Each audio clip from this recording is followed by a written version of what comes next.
Well, my friends, should we get after it or what? Welcome back to the podcast, guys. Happy that you are here. Even more happy about the episode that I'm doing today. We have a dog and I have a sheet set up, and she's trying to get into the podcast room. I hope she doesn't tear it down. Oh, there she is. There she is. Look, we have a guest. This is Bear. She's a pup that we found that we're housing for a little bit, trying to find her a good home. She's a nice little pup. So if anyone out there is looking for a dog, Bear's a great one. She's very sweet, very nice, and she's my friend. Right, Bear? Say hi to the camera. Say hi. Say hi to the camera. She wants to come up here. Oh, thank you. But anyways, I'm excited for today's episode. Today we're going to be talking about, it's a Q&A. I asked you guys on Instagram just what some questions that you guys might have are. And, oh, hey, listen. One sec. Hey, stay there. No, we're not playing. All right, there we go. Now we got her. But I asked some questions, or I asked people on Instagram to ask me questions that I could answer on this episode. And really appreciate all those who did ask questions, because it's always a good thing for me to see where people are at, what things that they're struggling with, what messages that I might be able to give them to help them in those times, and ultimately just help you continue progressing. So thank you very much for answering those, and this is something that I haven't really been able to do yet, because I honestly haven't had the audience to actually do a Q&A episode. So I'm very excited about this, and we'll start off strong. This is a question from my buddy Jace Skidmore. He's an amazing runner, and he asks, go-to band or genre when trying to get through a difficult run. This one's tough because I believe I am a man of many tastes. I don't just listen to one band or one genre. I'm all over the place with my music, but if I'm being honest, it's the Suicide Boys. Not my proudest answer, but it is the truth. And there's something about just the aggressive music that gets me through some of those tough spots, cuts through the noise when the run gets uncomfortable. But I would say, above all, my favorite song is Freebird by Leonard Skinner.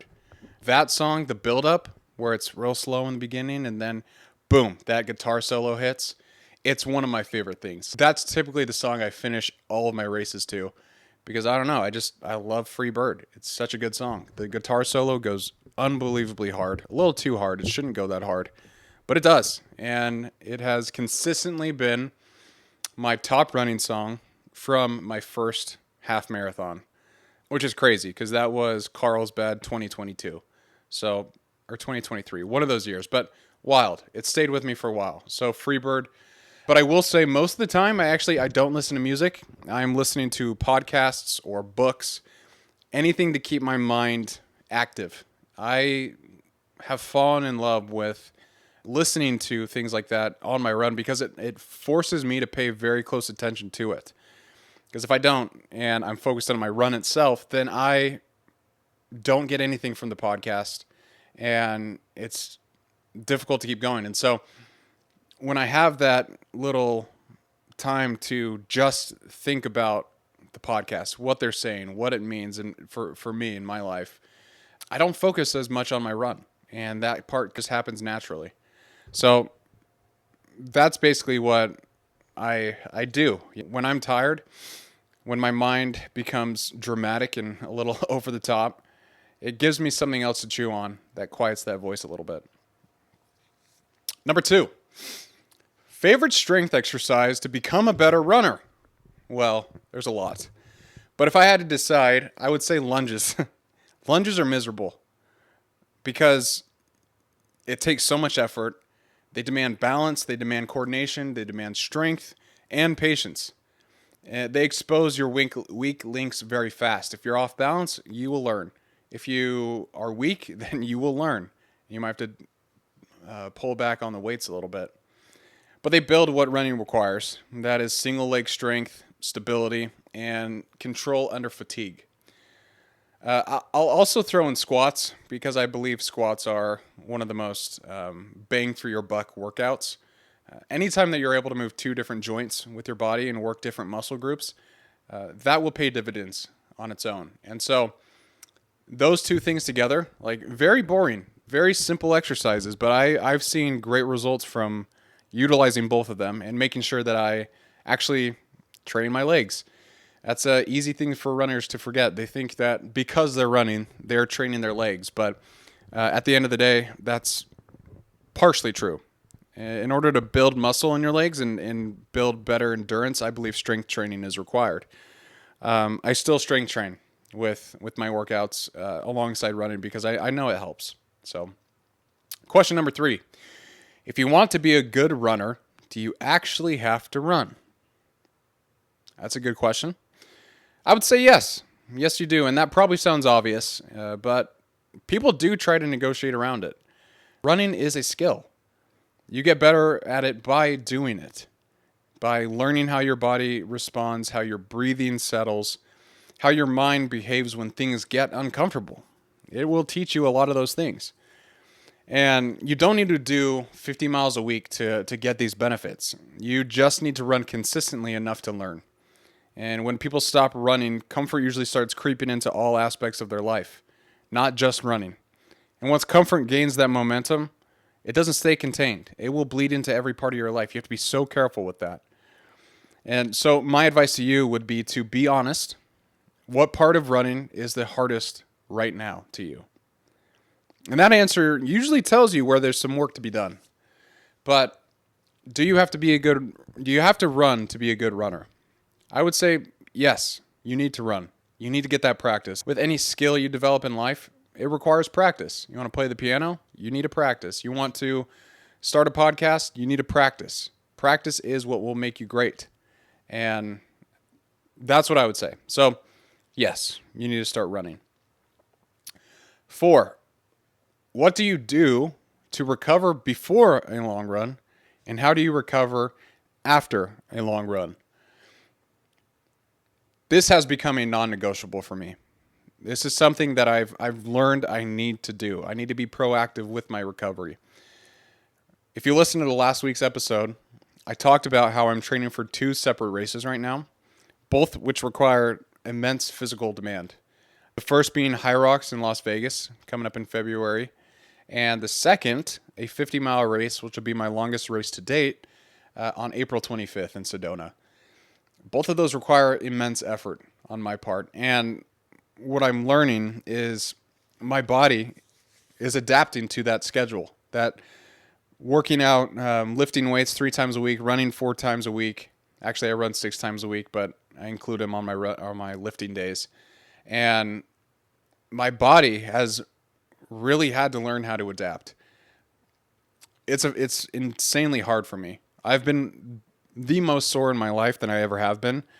It's funny, after I'm doing those lunges all the time, training for High Rocks specifically.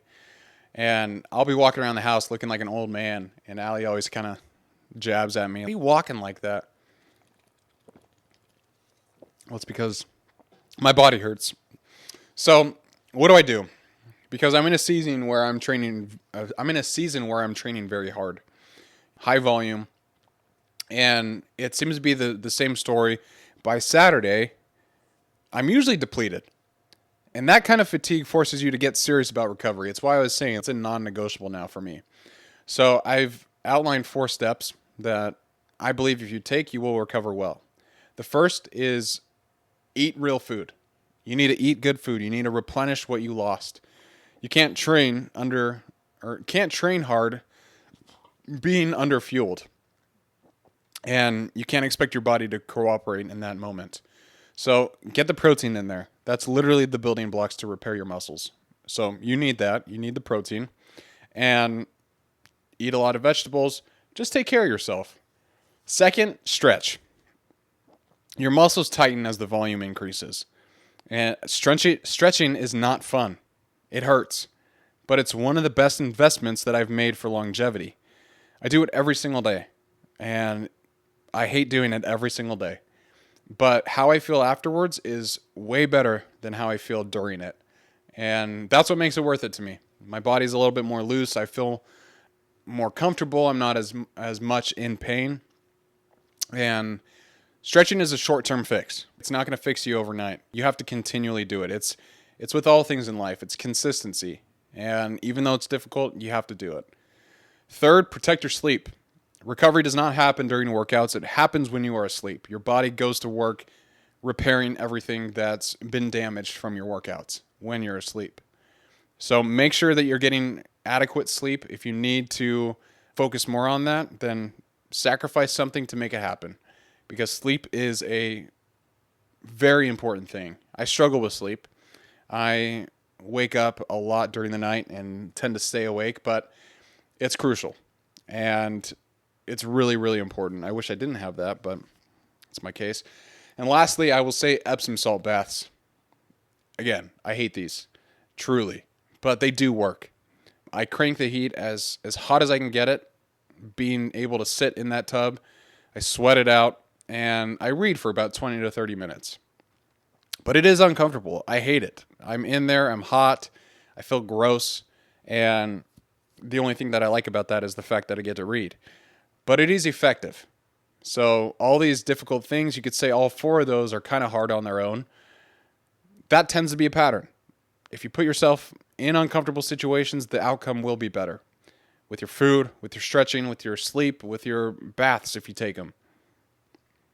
That's the pattern. Number 5, what's one mistake you see runners make over and over again?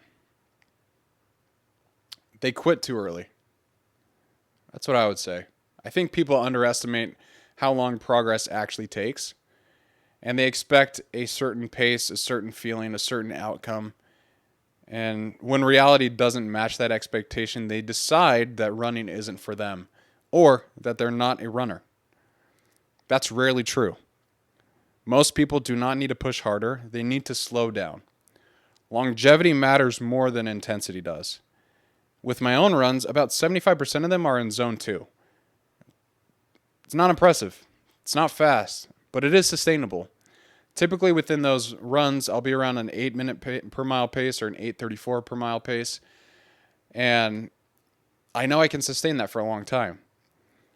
But if running starts feeling like a constant fight, I would ask you to recalibrate.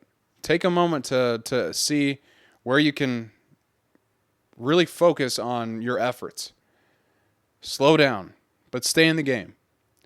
And just because you might be slowing down for a season does not mean that you are giving up. It does not mean that you are not a runner. It just means that you're progressing at a different pace. Number 6, how do you stay consistent when motivation is gone? Well, motivation is gone a lot of the times. You cannot build a life on motivation. It's intermittent at best. And what actually helps me is having a reason that matters to me and building a relationship with the process itself. You have to fall in love with the process. And you have to have a reason why. Like, I don't rely on motivation to train or create. I rely on the fact that I care about both of those things. This podcast is a great example. Some days I don't feel inspired at all, but I still enjoy the work. The enjoyment carries me when motivation disappears, and it disappears frequently. If you can find something that challenges you and holds your interest, consistency becomes less of a battle.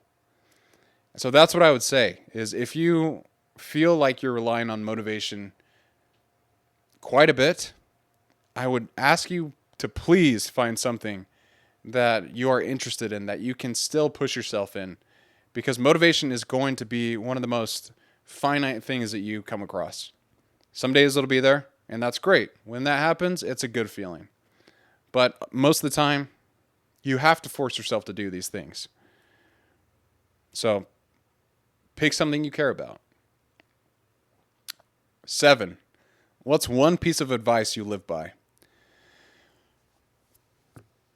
There's a lot that I live by. And this was a hard one for me to answer because there's a lot of pieces of advice. We could sit here for hours and just talk about the pieces of advice that have helped me in my life. But I wanted to give you something that has really changed the outlook of how I live. And the first is about balance. One of my mentors, he taught me that you should think of life like a triangle balanced on a pencil. Each of the three sides represents something different. For me, it's faith, family, and work. Some seasons require more attention in one area, and that's normal. But if you ignore one for too long, and the whole thing will tip. The goal isn't about perfect balance, it's about awareness. The second is simpler, but harder to live out, in my opinion. And that's do the next right thing, especially when it feels small. When I don't want to run, I don't think about my entire workout. That puts me in a bad spot. Instead, I simply lace up my shoes. When I don't want to work on the podcast, I don't think about all the things that I need to do to get the next episode done. I just open my notes. And that progress, it's not built in these dramatic moments. It's typically built in the quiet follow-through of the things that you say you're going to do. And that idea has carried me through slow growth, through doubt, and long stretches where nothing feels impressive. It takes time for you to achieve your goals. And that can be overwhelming. There's a lot that you can do. You know that there's a lot of steps that you can take. But I would ask you, what's the one that you can take now that will get you closer to your goal? Even if it's small, especially when it's small. And I know it might be weird that I'm saying that, but that is the truth. Anytime you do something difficult, even if it's a small action, that will build who you say you are. Number 8, how do you know when to push through discomfort versus when to pull back? Well, caveat here, I am still working on this. I am not perfect at learning about or knowing when to pull back versus when to push through discomfort. But I will say pulling back isn't quitting. It's about adjusting. And the last podcast episode I did was all about this, about how to adapt and how to not break when you're going after these goals. Because you keep the goal the same. You just change the volume or the intensity.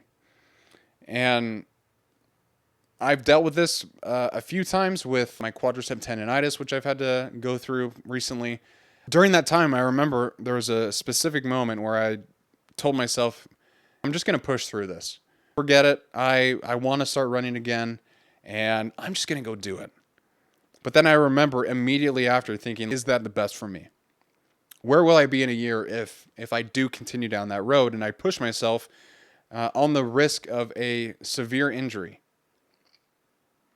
If I got injured because I was so arrogant and I said, oh, screw it, I'm just going to ignore the pain and just keep going, who knows where I would be? Maybe I would be severely injured and I could be out for a year. Who knows? But the goal for me is longevity. And so what I've learned is that you need to, it sounds crazy, but you need to become one with your body. You need to understand the signals that it's sending you. If you're pushing too hard, your body will tell you. If you're not pushing enough, you will also know. And so you need to find the balance between those two and try and find a sweet spot to where it's difficult, it's painful, but you can still get it done. It's sustainable. So I would say a good question to ask yourself is, where will this put me in a year if I keep going like this? And if the answer involves injury, pulling back is the mature move. Discomfort is something you learn to tolerate. An injury is something you learn to respect. So be very careful with those. Number 9, what's the biggest lesson you've learned since starting the podcast?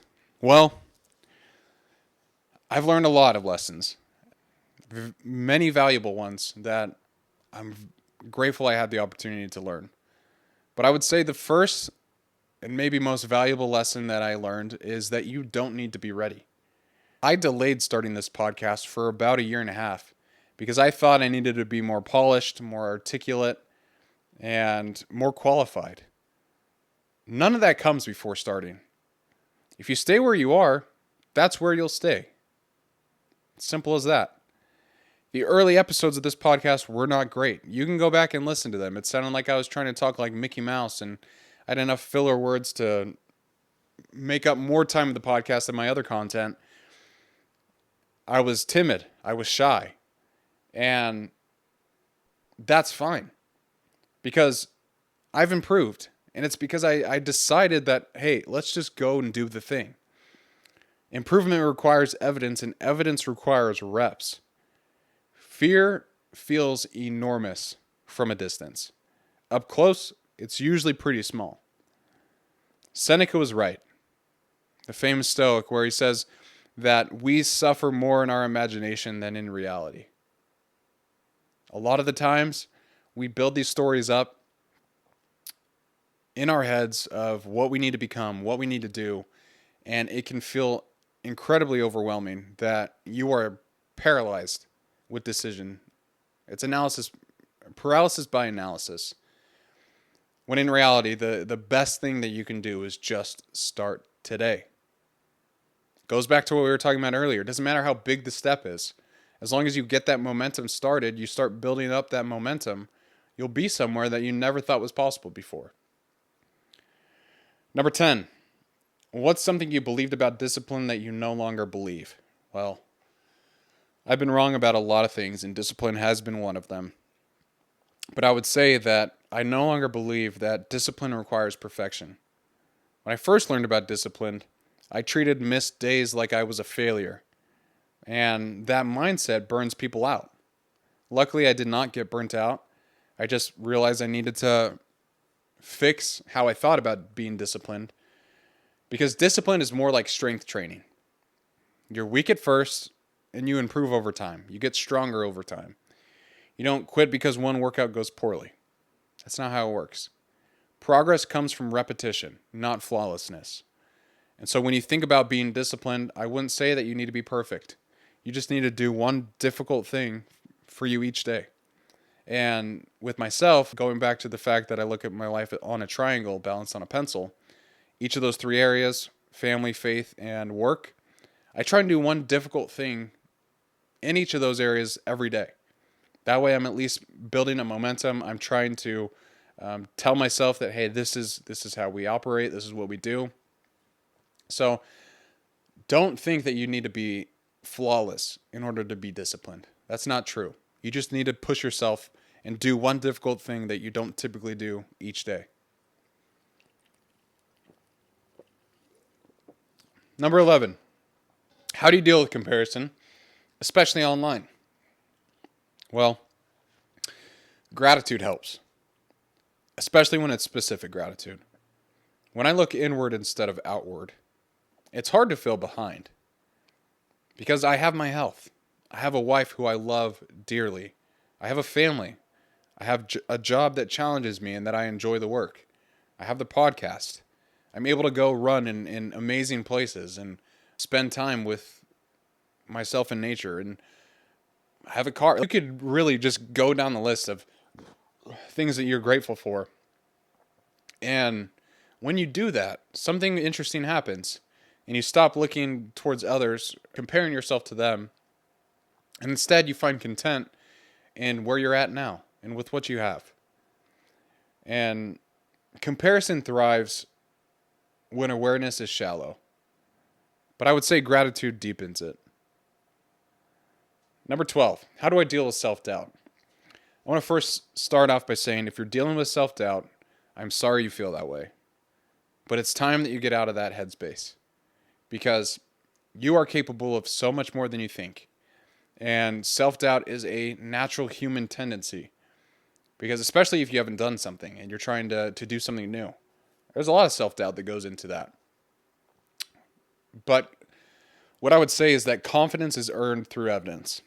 I could insert the famous Alex Hormozy quote that I always seem to have on this podcast, but I'll spare you today because I've said it many times. Instead, I'll say that you don't become confident by thinking differently. You become confident by doing what you said you'd do repeatedly. Like if you want to be a runner, then you need to run. If you want to be a writer, then you need to write. Each follow-through becomes proof. And confidence tends to stay quiet. It doesn't need to announce itself. And the more that you do those things over and over again, you'll look back and say, oh, yeah, I am a runner. I go run every day. Or I am a writer. I spent time writing 5 times this week. Whatever it is, just take steps. Action is the antidote to this. 13 goes along with this. What do you do when you feel like you're falling behind in life? The antidote here is still action, but smaller. And when I feel behind in life, typically what I will do is pause. Because most of the time, it's not that I'm behind, it's that I'm overwhelmed. I have a lot that I'm trying to do, I have a lot that I'm trying to accomplish. And that can get hard sometimes. But life does not run on some universal timeline where everyone has to be at certain checkpoints at 20, 25, 30, 35. That's not how it works. It's not a video game in that sense. And you are not late. You're just in your season. Life is a very personal journey. Each of us will have different experiences. And because of that, we should not expect to feel like we're supposed to be somewhere that we're not. Now, if you are struggling at work and you actually are falling behind, then you need to ask for help. You need to have someone there with you to help you get out of that. But you are not behind. With the things that you're trying to accomplish, you're not behind. You might feel like it. It might really feel like you are. But I promise you, treat it as a personal journey and you will no longer feel that. Number 14. What does getting after it actually mean in hard seasons and not highlight real ones? This is my ethos. This is what I've been trying to build for 4 years now. And it's that getting after it means honest effort. Not heroic effort, not highlight real effort, just honest effort. You see your perspective, you see the episodes, you see the clips, you see the guests come on, but you don't see the frustration, the doubt, or even the physical toll it takes on me. Getting after it is the willingness to keep showing up anyway. Hard seasons don't ask for perfection, they ask for sincerity. And none of us get out of this life alive. So we shouldn't act like that. The goal isn't to look impressive. It's to become someone your younger self would respect. So to boil that down into one sentence, it's getting after it means honest effort and to become someone your younger self would respect. That's really it. It's an important message to me, and I hope you feel that. I hope you get a sense of the fact that I'm trying to give you these tools to hopefully make you a better person, to make you get closer to your goals and take one step closer. And I hope that if you were kind enough to ask a question, that hopefully I answered it well. But I really do appreciate the support. It's so much fun that I can do things like this now, and I'll probably do one every couple months or so, just to see how everyone's doing. But really appreciate it. If this helped you at all, please feel free to share it with a friend. This podcast only grows through you guys. So I do appreciate all the help. And if you want to be a little more generous, please head over to Apple Podcasts and Spotify. Give the show a rating. That helps with visibility. Gets us to be able to get in front of more people. And ultimately, try and help more people accelerate their growth. So I really appreciate you guys all for listening today. Thanks for spending some time with your friend Brett. And as always, keep getting after it.